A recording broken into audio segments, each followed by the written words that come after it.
ఏంటది? ఏంటా చించేయటం ఏంటి? ఆ?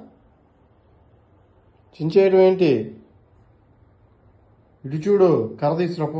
నిన్ను కొడతాను, కర్ర తీసుకురాపు. బయటికి వెళ్ళి కర్ర ఇచ్చుకొని రాపు ఒకటి. పో, వెళ్ళు వెళ్ళు, బయటికి వెళ్ళి కర్ర తీసుకురాపు. వెళ్ళు. ఏంటది? ఎందుకు చించేసా?